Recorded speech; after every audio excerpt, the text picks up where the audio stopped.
Imagine a presence so malevolent it drove an entire family to the brink of terror and cast a shadow over a quiet Tennessee town. This is the story of the Bell Witch, a haunting that left the Bell family terrified and became one of America's most infamous legends. In the early 1800s, John Bell and his family settled on a modest farm in Adams, Tennessee.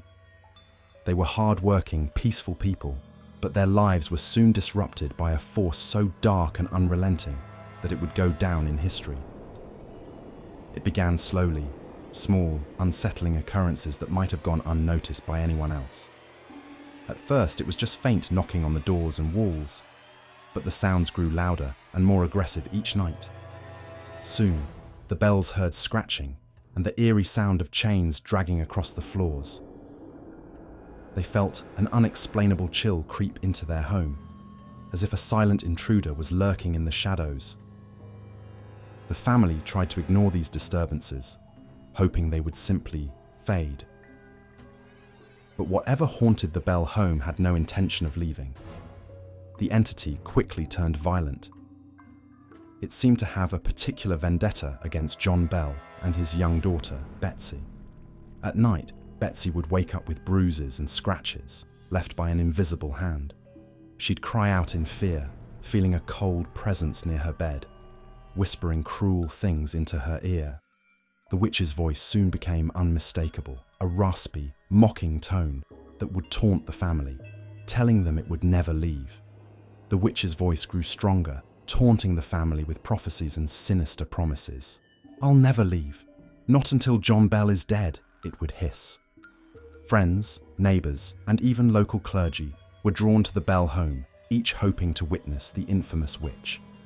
The entity didn't disappoint.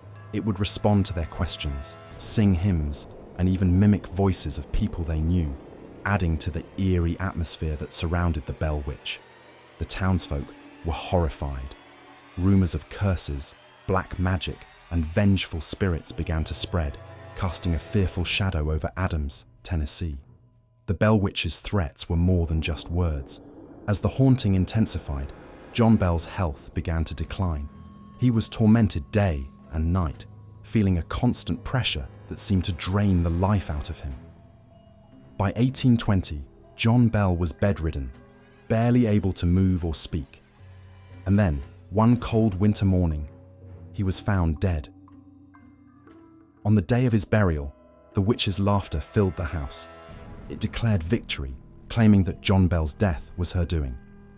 The family was devastated, but the witch was far from finished. Before fading away, the entity promised it would return in 7 years. And true to its word, in 1828, the Bell Witch returned briefly, haunting the family for a short time before vanishing once again.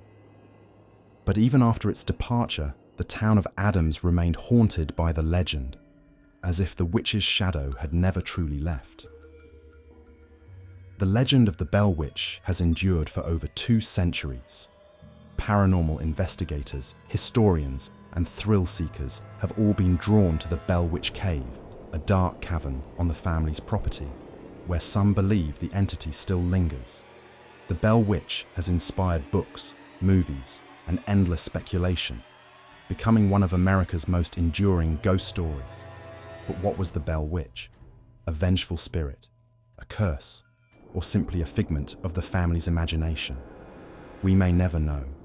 What we do know is that the Bell Witch left an indelible mark on history, and her story continues to chill those who dare to listen. Some legends fade with time, but the Bell Witch remains, her shadow cast over Adams, Tennessee, as dark and unyielding as ever.